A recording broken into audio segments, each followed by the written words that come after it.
Good morning, नमस्कार दोस्तों, कैसे हो आप। Welcome back to my YouTube channel CNC BMC classes. मैं हूं आपका दोस्त गिरजेश और स्वागत करता हूं आप सभी का अपने CNC BMC क्लासेस चैनल पर।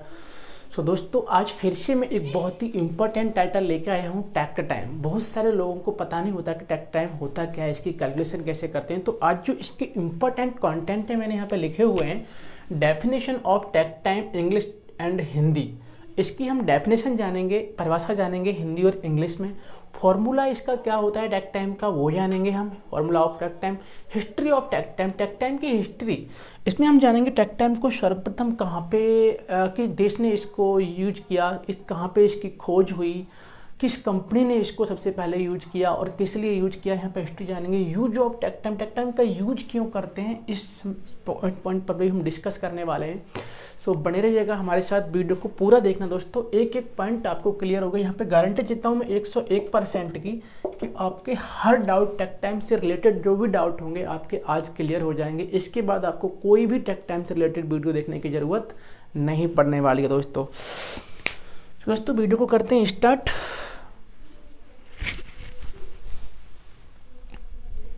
अगर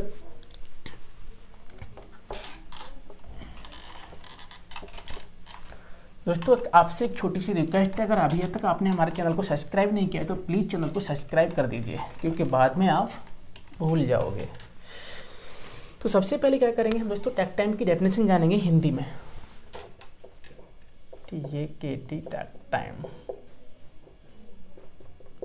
हिंदी में क्या होता है, इसको हम बोलते हैं हिंदी में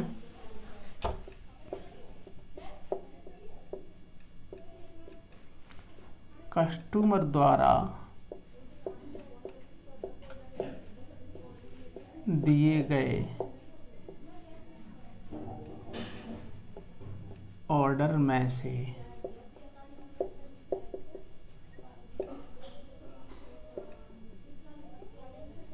एक पार्ट को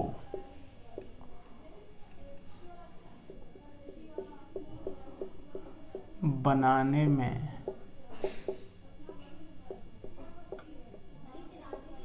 लगने वाले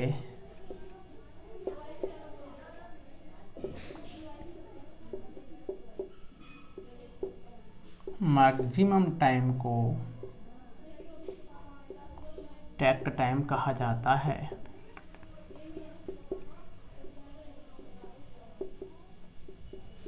कहते हैं। तो यहाँ पे मैंने इसकी डेफिनेशन लिखी हुई है, आप देख रहे हैं। कस्टमर द्वारा दिए गए ऑर्डर में से एक पार्ट को बनाने में लगने वाले मैक्सिमम टाइम को टैक्ट टाइम कहते हैं। दोस्तों बहुत सिंपल है। कस्टमर यानी जो हमारा ग्राहक है, कस्टमर द्वारा दिए गए ऑर्डर में से एक पार्ट को बनाने में लगने वाले मैक्सिमम टाइम को क्या कहते हैं, हम टैक्ट टाइम कहते हैं। तो अब मैं यहाँ पे कर देता हूँ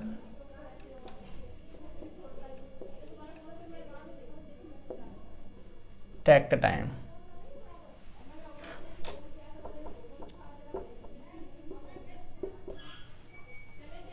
और ऑर्डर, हालांकि बात एक ही है। तो यहाँ पे आपने देखा, मैंने आपको हिंदी में बताया कि कस्टमर द्वारा दिए गए ऑर्डर में से एक पीस को बनाने में लगने वाले मैक्सिमम टाइम को क्या कहते हैं, हम टैक्ट टाइम कहते हैं। सेम यहाँ पे takt time is the maximum time taken to make one part from the customers demand और ऑर्डर, यानी कस्टमर के डिमांड या ऑर्डर में से एक पीस को बनाने में लगने वाले मैक्सिमम टाइम को हम क्या कहते हैं, टैक्ट टाइम। अब हम क्या कहते हैं, इसको थोड़ा बता दे दूँ। It is denoted by second. ठीक है दोस्तों, इसको हम किससे डिनोट करते हैं, सेकंड से। सेकंड से दर्शाते हैं इसको। यहाँ अगर हम लिखना चाहें, इसको हम सेकंड से दर्शाते हैं। चलो आप समझ लीजिए, मैं इसको मिटाने वाला हूँ। टैक्ट टाइम को हम किससे दर्शाते हैं, सेकंड से। तो यहाँ पे मैंने लिख दिया सेम कि it is denoted by second, दर्शाते हैं। अब चलते हैं दोस्तों इंग्लिश में। हमने इसकी डेफिनेशन जानी और हिंदी में जानी। दोनों हमने डेफिनेशन जान चुके हैं। अब हम बात करते हैं इसकी फॉर्मूला जो होता है वो क्या होता है। इसके बाद इसकी हिस्ट्री की बात करेंगे हम, हिस्ट्री क्या होती है। तो चलते हैं इसकी फॉर्मूला पे। फॉर्मूला क्या होता है इसका,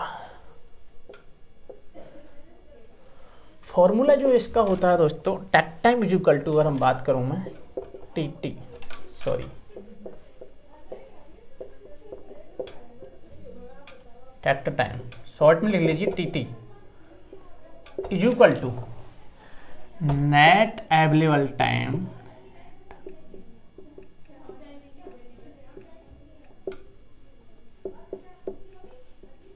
production time divided by customer demand.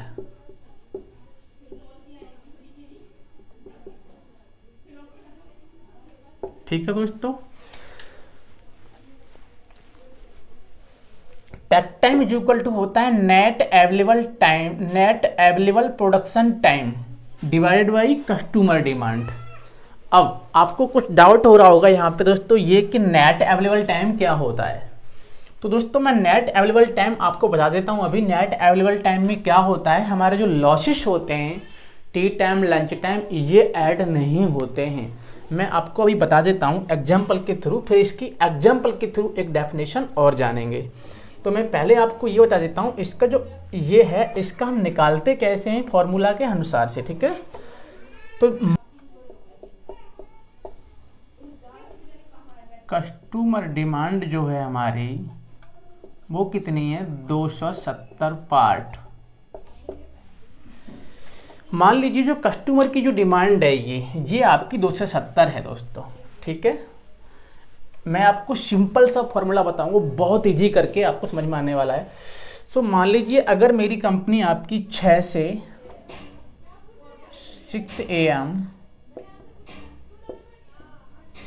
से 2:30 PM मैक्सिमम कंपनी में जो दोस्तों टाइम होता है शिफ्ट का, वो यही होता है ए शिफ्ट का। अभी हम ए शिफ्ट का निकालेंगे, कैसे निकालते हैं। तो अगर हम ए शिफ्ट के, तो ये होगा दोस्तों 8.5 आवर्स। टोटल कितने हो गए, 8.5 आवर्स। 8.5 आवर्स को हम अब कन्वर्ट करेंगे मिनट में, तो 1 hours is equal to 60 minute. ध्यान देना दोस्तों, तो 8.5 hours into 60 is equal to 510 minutes, 510, यानी इतनी आपकी क्या बन गई, 8.5 घंटे में मिनट। ध्यान देना दोस्तों, बहुत ईजी है ये। इसके बाद हम क्या करने वाले हैं दोस्तों, अब इसमें से हम -30 मिनट आपका क्या करेंगे, लंच टाइम माइनस कर देंगे। तो ये कितना बच गया आपका, 480। अब 480 में से -30 मिनट करेंगे टी ब्रेक, कितना बच गया, 450। कितना बच गया दोस्तों, 450। अब हम क्या करेंगे, मान लीजिए हमारा जो शिफ्ट का नेट अवेलेबल टाइम जो निकल के आ गया, टी और लंच में ये आ गया नेट अवेलेबल टाइम। ठीक है दोस्तों, अब आपको पता चल चुका है कि नेट अवेलेबल जो टाइम होता है वो कैसे निकालते हैं। तो ये हमारा आ गया नेट अवेलेबल टाइम, कितना आया, 450 मिनट आ गया net available time divide by customer demand. तो ये क्या है, नेट अवेलेबल टाइम को हम क्या करते हैं, इसको सेकंड से डिनोटेड करते हैं। इसलिए क्या करेंगे हम, ये मिनट में आया है, हम इसको सेकंड में कन्वर्ट करेंगे, तो 60 से गुणा कर देंगे, इज इक्वल टू 27,000 आपका ये आ गया। इसको जब हम करेंगे, अब ये आ गया हमारा net available time in second. ठीक है दोस्तों, कस्टमर डिमांड कितनी है हमारी, 270 पार्ट। अब इसको आप सिंपल कर दीजिए एकम, तो ये सीधा आ जाएगा आपका 100 सेकंड। कितना आ गया, 100 सेकंड। ये क्या आ गया आपका टेक टाइम। TT आ गया 100 सेकेंड, यानी एक पार्ट को बनाने में जो मैक्सिमम टाइम आपका लग रहा है वो 100 सेकेंड लग रहा है। ठीक है दोस्तों, तो आपको समझ में आ गया कि मेरा जो कस्टमर डिमांड बहुत ही इजी है दोस्तों। मैं सिर से समझा देता हूँ। मान लीजिए एक शिफ्ट की जो हमारे कस्टमर की डिमांड है वो 270 पार्ट है। 270 पार्ट हम ए शिफ्ट में आए और ए शिफ्ट में हमारी 6 से सुबह के 6 बजे से और 2:30 तक है, 8.5 घंटे हो गए। 8.5 घंटे में हमने क्या किया है, 8.5 घंटे को मिनट से कन्वर्ट कर दिया तो हमारी 510 मिनट हो गई।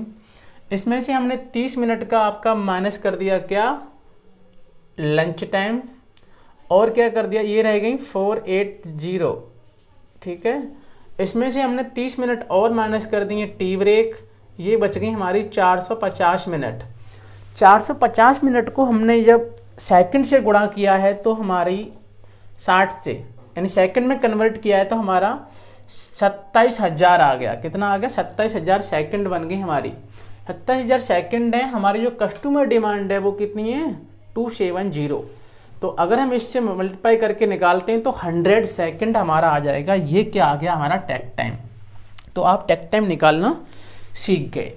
अब हम यहीं से क्या करेंगे, एक डेफिनेशन इसकी बनाएंगे। और देख लीजिए, बहुत अच्छी डेफिनेशन एक और होती है जो आपको एक ही बार में समझ में आ जाएगी कि डेफिनेशन होती क्या है इसकी। फिर इसकी हिस्ट्री जानेंगे हम। तो ये था इसका फॉर्मूला, मैं दोबारा से लिख देता हूँ। नेट अवेलेबल टाइम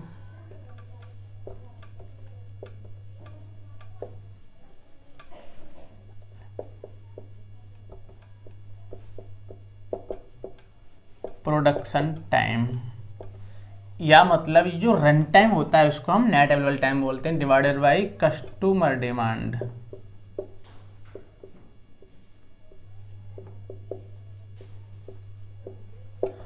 अब दोस्तों मैं एक चीज यहाँ पे आपको और क्लियर कर दूं, जो नेट अवेलेबल टाइम जो होता है वो हमारा, उसमें लेक्चर्स ऐड नहीं किए थे। कस्टमर डिमांड अगर आप एक शिफ्ट का निकाल रहे हो तो आपको एक शिफ्ट का निकालना है।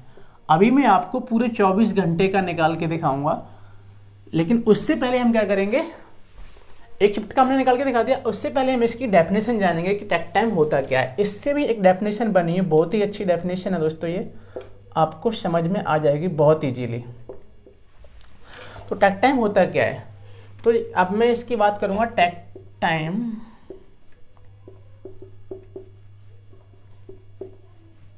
Is the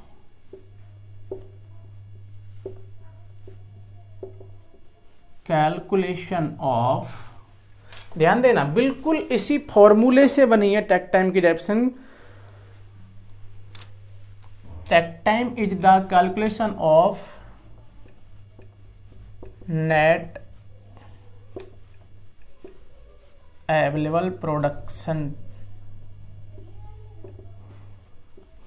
time divided bye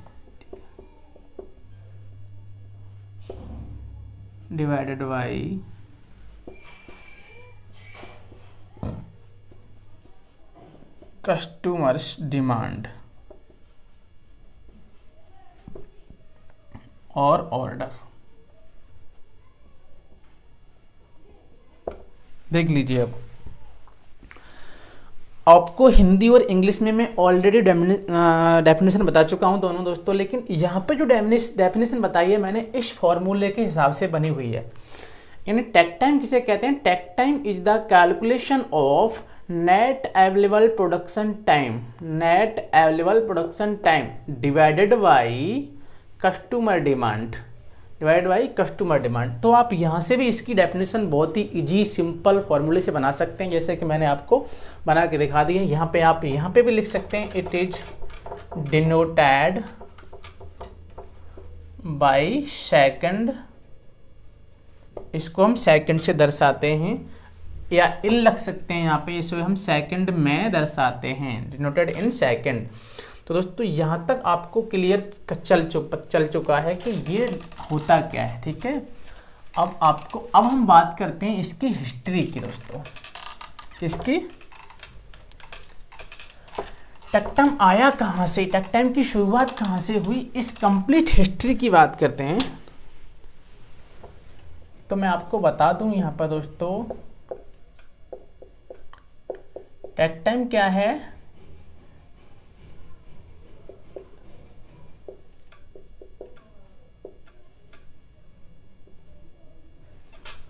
take time is the German word. कौन सा है ये, जर्मन वर्ड्स, ठीक है। Takt means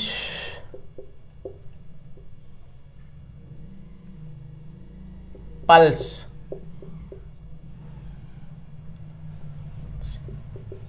in German. दोस्तों ये आपको इसकी मैं हिस्ट्री बताने जा रहा हूं, तो आप इसकी हिस्ट्री पूरी रट लीजिए। बहुत ही सिंपल तरीके से इसकी हिस्ट्री की हम बात करेंगे। टेक टाइम क्या है, एक जर्मन वर्ड से। टैक मीन्स क्या होता है आपका, पल्स इन जर्मन, ठीक है दोस्तों। अब हम बात करेंगे like as our heart rate. किसकी बात करेंगे हम,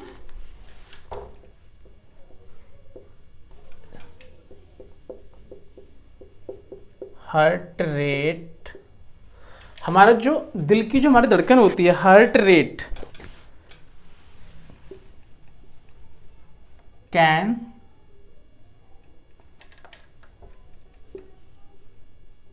speed up and low. Marker मैं चेंज कर देता हूं दोस्तों। Speed up and slow down. ध्यान दीजिए दोस्तों, मैं बिल्कुल समझा दूंगा आपको। टेक टाइम क्या है, एक जर्मन वर्ड है। तो आप सिंपल समझ गए कि जो टेक टाइम की खोज हुई है वो सबसे पहले कहाँ हुई है, किस देश ने की है, जर्मनी ने। तो जर्मन से हमारी टेक टाइम जो यूज हुआ है सबसे पहले जर्मन में हुआ है। टेक टाइम मीन्स क्या है, पल्स इन जर्मन लैंग्वेज में टेक टाइम का जो मीन्स होता है दोस्तों वो क्या होता है, pulse. Like as our heart rate can speed up and slow down, same.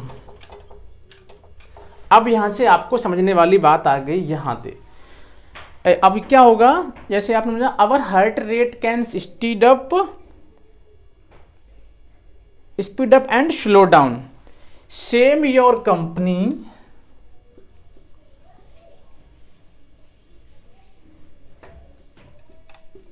Take time.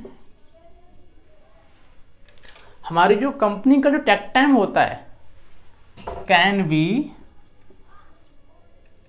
High and low. क्या होता है, हमारी जो कंपनी का हाई और लो होता है टेक टाइम भी, compared to customer order.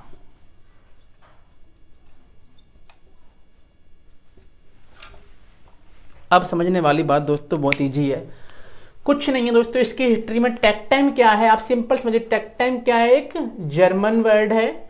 Take means Germany में क्या होता है, जर्मन में क्या होता है, takt means pulse in German. Like as our heart rate, यानी जैसे हमारे दिल की धड़कन जो कभी कम कभी ज्यादा होती रहती है, उसी प्रकार से क्या होता है, slow down. Same your company takt time, यानी उसी प्रकार से हमारी कंपनी का जो टेक टाइम होता है कैन बी हाई और लो, कम ज्यादा इसमें वेरिएबल होता है कंपेयर टू कस्टमर ऑर्डर, यानी कस्टमर जो हमारा ऑर्डर होता है उसके हिसाब से क्या होता है, ये हमारा टेक टाइम कम ज्यादा होता है। अगर हमारे कस्टमर का ऑर्डर बढ़ेगा तो हमारा टेक टाइम बढ़ेगा, और कस्टमर सिंपल है, कस्टमर की डिमांड पे हमारा जो और ये होता है डिपेंड करता है आपका टेक टाइम, ठीक है दोस्तों।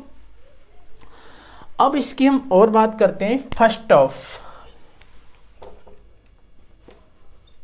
ऑफ मैं इसको दोस्तों मूव कर देता हूं, उसके बाद आपको समझाता हूं।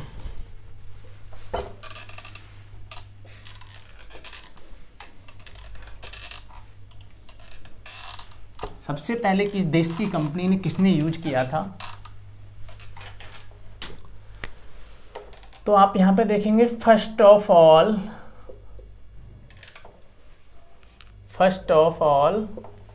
इसका जो टेक टाइम बाद में, चलो दूसरे से लिखता हूँ दोस्तों।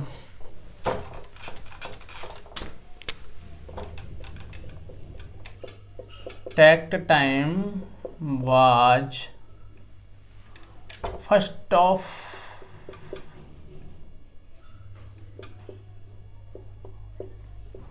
used as a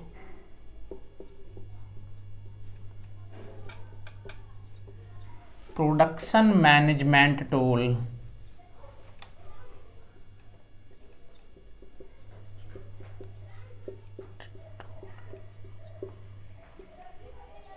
in German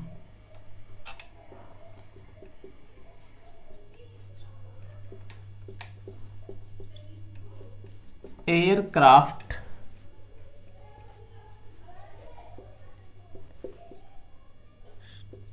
tree in the year 1930। तो दोस्तों सबसे पहले टेक टाइम का यूज सबसे पहले कहाँ हुआ था? Used as a production management tool. Takt time को सबसे पहले एक प्रोडक्शन मैनेजमेंट टूल के रूप में यूज किया गया था। वो कहाँ किया गया था? जर्मनी में। एयरक्राफ्ट इंडस्ट्री थी, यानी विमान, मैं हिंदी में बात करूं तो विमान उद्योग था, मतलब यहाँ विमान बनते थे। एयरक्राफ्ट इंडस्ट्रीज ने सबसे पहले 1930 में इसका यूज किया था जर्मन में। इसके after 20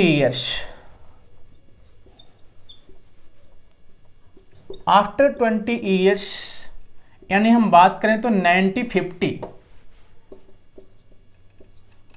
Toyota also follow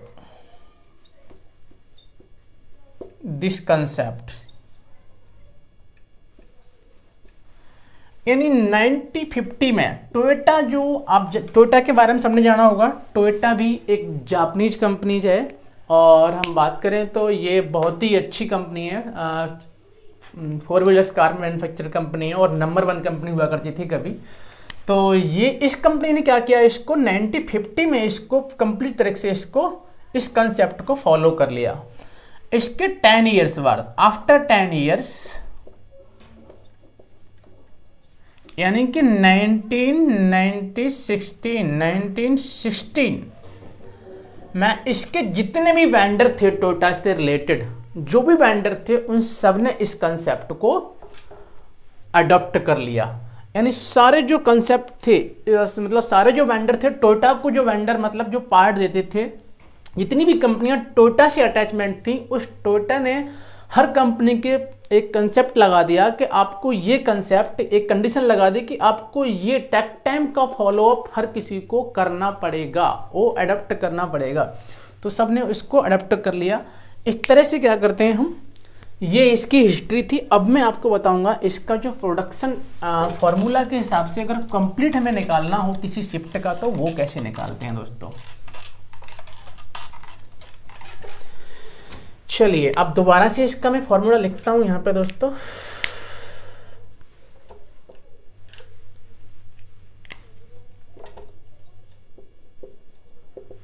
net available time आपको याद भी हो चुका होगा,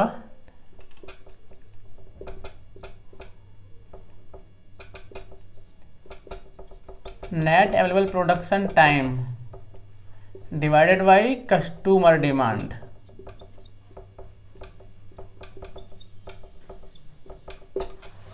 अब आपको ध्यान देने की जरूरत है दोस्तों। अभी तक मैंने आपको जो निकाल के दिखाया था दोस्तों, वो एक शिफ्ट का दिखाया था कि हम एक शिफ्ट में, लेकिन कोई भी कंपनी आपकी एक शिफ्ट तो चलती नहीं है। मैक्सिमम कंपनियों में शिफ्टें कितनी चलती हैं? 3। तो अभी हम क्या करेंगे दोस्तों, 3 शिफ्ट का निकाल के दिखाएंगे आपको। 3 शिफ्ट में अगर कोई कंपनी चल रही है तब उसका कैसे निकालेंगे। अब मान लीजिए मेरी किसी कंपनी का, जो मेरी कंपनी है, एक सिंपल सा फॉर्मूला है दोस्तों, इसके हिसाब से चलेंगे हम।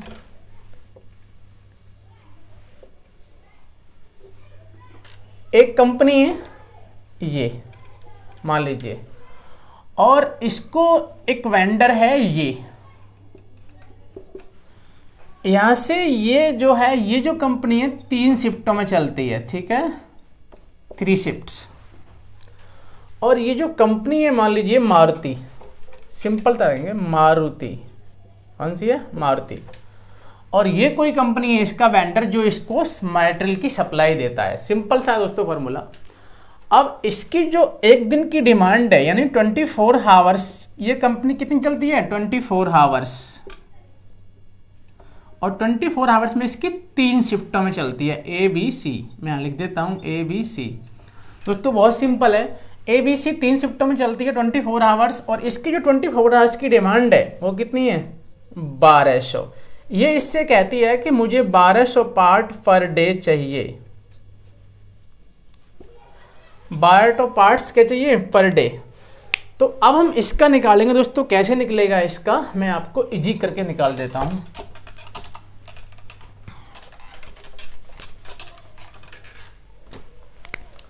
आठ 8 घंटे की शिफ्टें मान लेते हैं हम। 24 घंटे में चल रही है तो 8 घंटे की शिफ्ट हो गई, 8 आवर्स। कंपनी कितनी चल रही है दोस्तों?